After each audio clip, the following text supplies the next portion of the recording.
Hi everyone. In this video, we'll continue our study of KNN algorithm. And if you have not watched the previous lecture, do check it out because that's where we introduced what KNN algorithm is and we developed some basic intuition around it. In this video, we are going to go deeper into the mathematical foundation and we'll introduce different types of distances that are used in the KNN algorithm. Towards the end, we'll also go into practical considerations that you should know about when you're actually designing a model and using this algorithm. So let's get started. So to give a recap from the last lecture, what we did is we used an example to build some intuition. Let's say you were finding a book that you really like, the Enigma code in this case, and you wanted to find some books that were similar to this one in a huge library. What we did was we defined a certain set of features that you can use, and then we plotted a graph. In this case, we used average reader rating, publication year, as well as a legend of different types of book genres. And then we were able to find out, okay, there are certain books which are very close in terms of these features to a given book. So what did we essentially do? We essentially found a way to map these features in a multi-dimensional graph and then look at the proximity of different data points. We picked a particular data point and saw which are the data points in my set which are very close to this one. And that's the whole idea of proximity in our data. It is how you can visualize or plot these data points in the features that you have selected, and those features become the feature vectors. So essentially, what we also need is a way to measure the distance or the similarity of two different points. So let's say there are two different data points which have publication year as 2024 and 2022. So in this case, you can think of the distance as A minus B, 2024 minus 2022. So they are 2 years apart, right? So you need a concept of distance when you're measuring these features or measuring this distance or measuring similarity of two data points. And that's what leads us to defining the mathematical foundation in KNN, which is first you define the feature space and quantify it. And then there is a way in which we can actually calculate similarity or distances of different data points for that particular feature. And that should be true for all features that we have.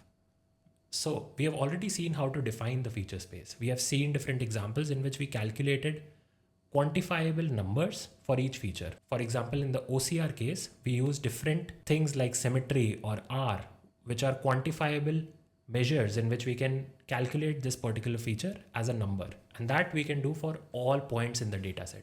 So we have seen how you can define the feature space. Now, there are different ways in which we can calculate similarity or the distances between two different points in the feature space.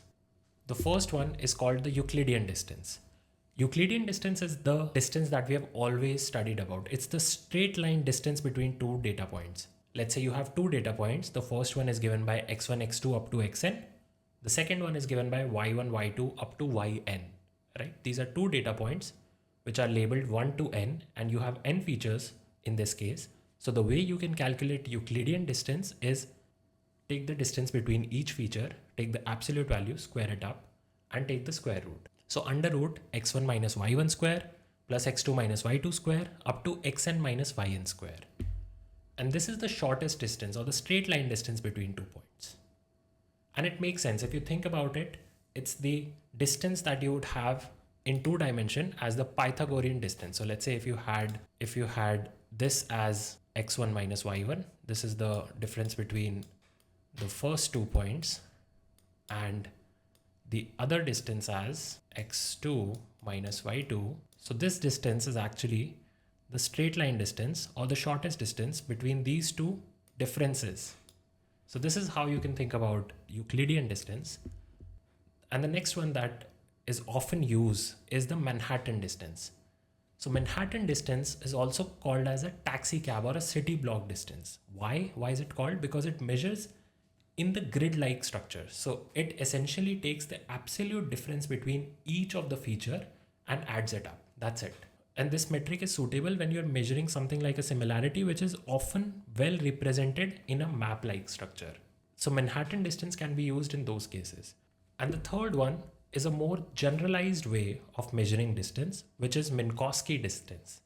Now this is nothing, but this is where you have a variable p which you can tweak. Instead of saying something as Manhattan or Euclidean, you give the power of p to each feature difference, each delta between the 2 points, and you do x1 minus y1 to the power of p plus x2 minus y2 to the power of p up to xn minus yn to the power of p, and then you take the pth root of this whole distance. And now if p is 2, this converts to Euclidean distance. If p is 1, it converts to Manhattan distance. But what happens when p is very close to infinity or it approaches infinity? In that case, Minkowski distance approaches Chebyshev distance. Now what is Chebyshev distance? It is essentially only the difference between the largest one. When you take the formula of Minkowski distance and you put the limit of p tending to infinity, you will get maximum of x1 minus y1 or x2 minus y2 or up to xn minus yn. So only the maximum distance, the feature which has the maximum delta, that feature remains, rest all of them go to 0. So the feature that has the maximum delta between these 2 points, that's the one that represents Chebyshev distance. And what are the use cases? What are the cases in which Chebyshev distance can be useful? Chebyshev distance can be useful when you're doing something like a anomaly detection. Now think about it. How can it be useful in anomaly detection? Let's say you're producing or manufacturing a certain type of product, and now there are certain parameters that you, or benchmarks that you cannot avoid. So let's say you have certain benchmarks on quality and you have certain benchmarks on, let's say, length, width, and other properties of the product. And in this case, none of those parameters should vary above a certain threshold. So Chebyshev distance makes sure, if you select Chebyshev distance in this case, that will make sure that no particular feature should be above the maximum threshold. So you are only interested here in the maximum difference between any given feature in all your feature space. And if any feature has crossed this maximum that is acceptable to you, that product is useless. So in cases like those, when you are only concerned about all the features being within some certain threshold, that's when you can use Chebyshev distance in real life. Now we'll move on to how you can use KNN for classification. So KNN for classification essentially boils down to just 3 things. First, compute distances. Second, find the neighbors. And third, do a majority voting. What do I mean by computing distances? Once you have your feature space ready, you can put all your data points in that feature space and compute distances of your target waypoint. Let's say you got a new data point and you want to classify this one. You compute distances of this point with all the other points, and then you find the neighbors. So let's say you have the value of k to be 5. So you find the top 5 neighbors that it have, the closest 5 neighbors based on the distance metric that you selected. And then of those top 5 neighbors in that case, you do a majority voting of what those neighbors class is. So you already know that in your data set, these 5 neighbors which surround my new point, they belong to particular class X, particular class Y, or whatever class it is. Let's say 3 of them belong to class X, 2 of them belong to class Y. You do a majority voting and you'll end up with class X. So you give that particular class to your new point in question. And that's how you can solve the classification problem for a given new point that you have to classify. You compute distances, you find the neighbors, and then you do a majority voting. It's very simple. Now, how you can solve KNN for regression? KNN can also be used for regression. It's very similar in this case. So the first 2 points remain exactly the same. Compute the distance, find the neighbors, and then in the third point, since this is a regression, you can use an approach of regression in this case. What can be the approach? Well, there can be multiple approaches. A very simple approach is you have to assign a value to this new data set. So you take the average value of neighbors and you assign this value to your new data point. That's a very simple way, but there can be other ways. You can also take weighted average. Let's say the first neighbor is very close and then the second neighbor is far away from the point. And in this case, let's assume you are taking 5 nearest neighbors. So you have this new data point. Your data point is close to the first neighbor, and then it's slightly far away from second neighbor, and it's even further away from the third neighbor. So you weigh and take a weighted average of all the neighbors, giving the first neighbor more power compared to the fifth neighbor, right? So that's a more complex way of calculating the same regression. But essentially, what we generally use in different models is we take the average value of neighbors. And that's how you can solve regression as well as classification using KNN. And it's very simple. But there is one thing that we have avoided till now. We have not talked in much detail about the choice of K. How do you select K? Value of K is something that you have to select as someone who is making the model.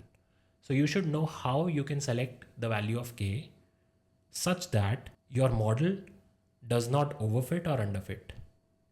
So what do I mean by that? Let's say you only select the value of K to be 1 and you have, let's say, 100 data points. A new data point came in and now you have to classify the new data point, but you can just use the class of the first neighbor.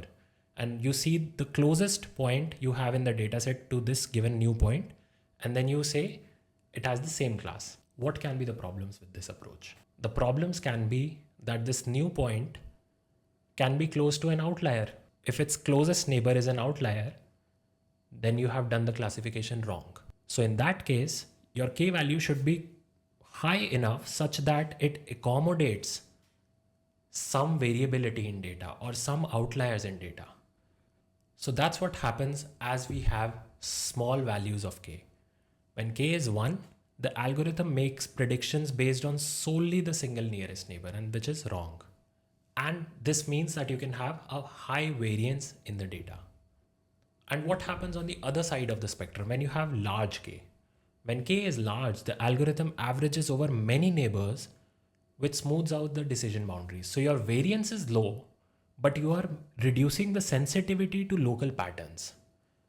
A very good example here is in a classification task where K is equal to n, where n is the total number of training points, the model would predict the same class for all test points, as it effectively ignores the local structure of the data, right? So you are just capturing all the data in one class.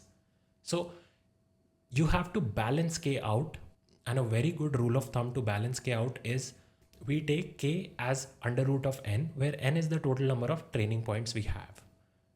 So that concludes a study of KNN algorithm. If you enjoyed this video, do consider giving a like and a subscribe. Thank you, and I'll see you in the next video.